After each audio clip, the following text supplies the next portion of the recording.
Could the Chicago Bears be on the verge of a seismic shift that could dismantle the walls of disbelief surrounding our franchise? What if the whispers echoing through Hollis Hall aren't just the usual all-season chatter, but rather the birth of a new defensive force ready to reclaim the fierce legacy of the monsters of the Midway? Folks, this isn't just talk.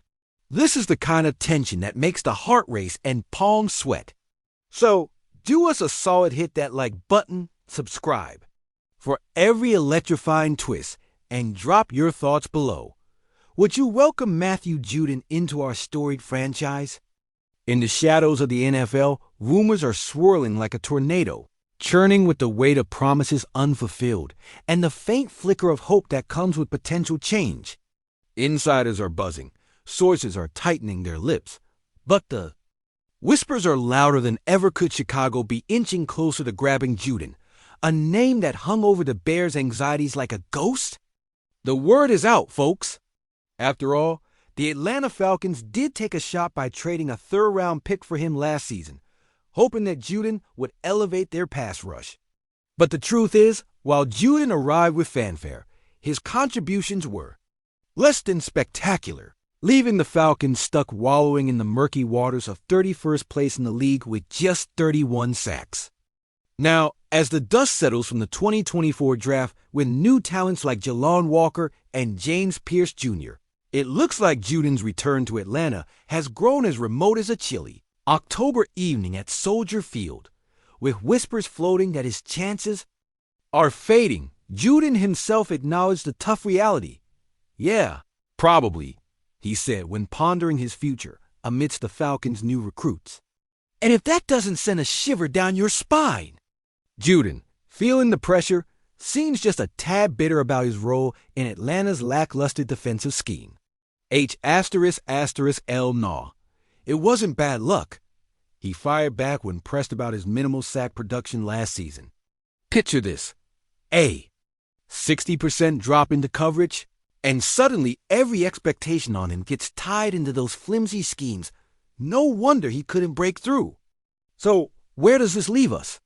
Here in the Windy City, remember, we're a fan base starved for fresh heroes that can return us to the glory days, a time when legends like Peyton, Urlacher, and Hester defined our identity, the heartbeat of a city that bleeds navy and orange. Could Judon be the edge rusher we desperately need? Picture the chaos as opposing QBs feel the heat. We all know how the Bears' fortunes could shift with just a handful of pivotal plays. What if Judon, in a Chicago jersey, turns those years of heartbreak into a new chapter of glory, finding that spark again in the city where legends are born? Yet, as exciting as this possibility is, there's a haunting uncertainty lurking in the background. What if the Bears take a swing and miss what is simply adding a veteran does nothing but add more inconsistency to a team still trying to find its footing? The stakes are high, folks. This is a potential pivot point that could mean the difference between playoff contention or another forgettable season ending by Week 18. As we peer into this murky future, the nagging question remains: could a trade for Matthew Judon set the stage for our renaissance or dig us deeper into the trenches? Stay tuned, because if you think this story is over, think again. The winds of change are swirling, and the tale is just getting started. Brace yourselves for part 2. It's coming. And trust me, you won't want to miss what's next. Listen up, Bears fans, because now more than ever, it's time to rally our spirits as if we're living in 1985 again, feeling that electricity rife in the Windy City, where dreams were woven into the fabric of every heart wearing blue and orange, battling for every yard like our backs were against the wall and there was no tomorrow. Because after every double doink, every fourth quarter agony we've suffered, even as we stumble into another season filled with uncertainty, we've got to ask ourselves, are we awake, or are we just going through the motions, caught up in this relentless cycle of hope and despair? Now, the whispers from Hollis Hall are mixing with the icy Chicago winds, and our hopes hinge on a single turn of fate, a quarterback choice that could either catapult us back to glory or drown us in what-ifs. And while some might speculate that Our front office is finally making bold moves to recapture that winning tradition. There's a shadow lurking, isn't there? But what if, just imagine, a moment where our youthful quarterback sees his greatness, throws against the tide, and suddenly this isn't just about his development, but a complete transformation of our identity, shaking up the locker room like a thunderstorm brewing at Lake Michigan's edge? Can you hear the veterans echoing that familiar mantra celebration of resilience, fueled by those who once wore the numbers of legends like Singletary and Ehrlicher? That kind of urgency where every snap could be the chance to change the narrative and erase the sting of 1985, 2006, 2010, and 2018 feels almost electric in the air. But beneath that current lies an anvil of pressure, these young stars groaning under the expectations borne by the ghosts of past failures and fleeting glimpses of hope. One plate of nachos and another beer in hand, and my mind drifts back to those ruined afternoons when anguish twisted our guts and silence fell like a heavy snowfall.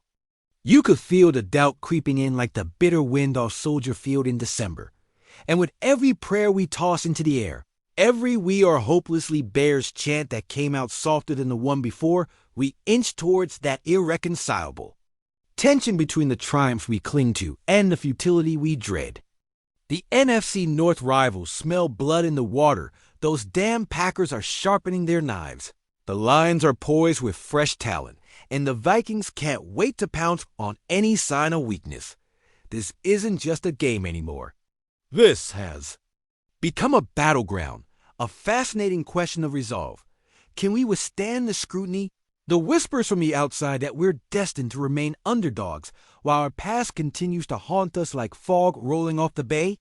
So now, I ask you, what if this quarterback, the face of our future, slips into the chaos? A tempest unwrapped from inside that locker room? Or is it too late, caught in the same curse that has condemned us for far too long? Will this be our chance to turn the tide, clawing our way back to the forefront of the league? Or are we simply talking ourselves into another episode of the Bears tragedy?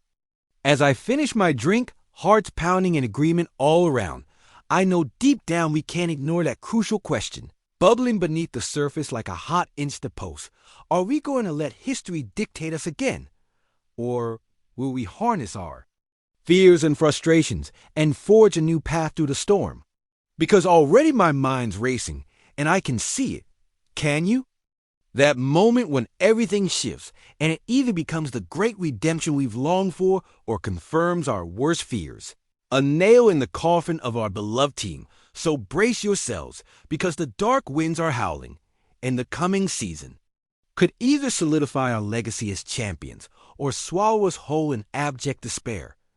What will it be, Bears fans? What will it be?